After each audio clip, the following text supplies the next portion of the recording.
Hello, my name is Eddie, and I'd like to talk to you for a minute. The other day, I was talking to an ex girlfriend of mine, and I had said something that kind of upset her. She told me that, sometimes I make jokes that are supposed to be funny, but in a way it's also true. And she found that upsetting. So I tried to explain to her that, jokes, we use that as a coping mechanism.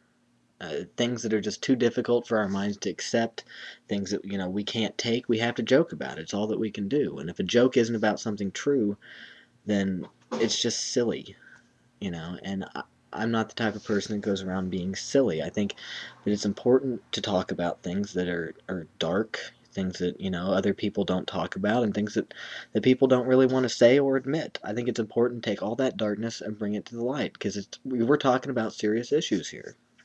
Which is why I would like to talk about Dave Matthews Band. Dave Matthews is the only celebrity I have ever thought about writing. I would like to contact him and let him know that he has inspired me. If I'm ever successful at anything, and I mean really successful, and I'm getting a lot of letters and people just keep telling me that I suck, I'm going to take time to read those letters and I'm going to genuinely just wonder and ask myself, do I suck? Because I know that Dave Matthews Band, I know people have to tell him all the time, Dave Matthews, you suck. And he obviously does not listen to them. He keeps making music. He just is completely oblivious to it. And he just keeps on going. So if anybody ever does that to me, I'm going to think about it. Because if he could just sit there and question himself like I'm willing to do, and just take a minute and sit there and say, do I suck? Then all of our lives could greatly improve. I mean, nobody likes Dave Matthews. I guess I should rephrase that. Nobody is born liking Dave Matthews. Dave Matthews fans are not born. It's not a natural thing that happens. People like Dave Matthews because other people tell them to like Dave Matthews. No one ever just, has never heard of Dave Matthews and then hears a song on the radio and goes, ooh, I like that.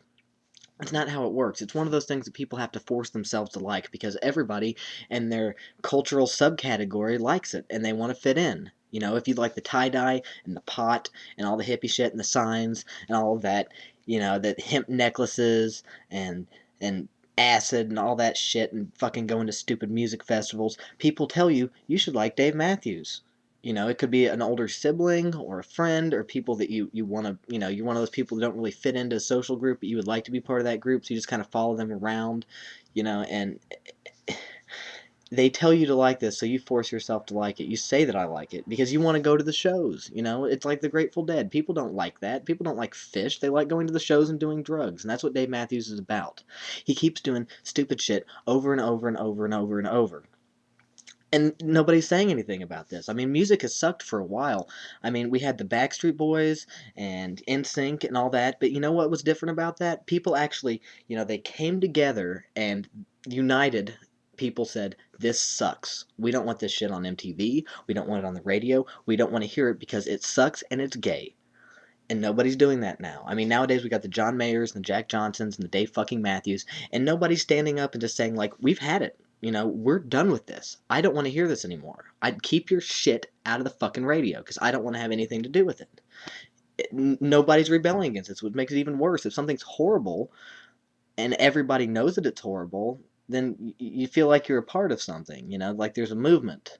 But with this, it just feels like, I'm standing alone here. It feels like people are not rising up in protest about the shittiness of Dave Matthews. And his songs are horrible. There's nothing good about them. There's absolutely nothing. I did it. Guilty as nobody likes that. Nobody likes that. You cannot tell me that you like that. I mean, what's his other song? You and me together, we can do anything, anything. That is horrible. It's in the place that I work, they play that all the time, and I have to twist it in my mind and pretend that he's saying, you and me together, we can eat onion rings, onion rings. That's the only way I'm capable of coping with this. That's the only coping mechanism I have that somewhere in my subconscious I can try to pretend that what he's saying is acceptable or cool on some level, and if he was saying onion rings, then yes, that would be cool. Uh, I think his next CD, they're just gonna fucking send out an eardropper in a CD case and a little packet of semen that you have to rip open but probably won't be able to get open, and you have to use your teeth and open it and pour that into the eardropper and just shoot it directly in your ear so he can just shoot fucking gay cum in your ear. That's where this is going. Ugh.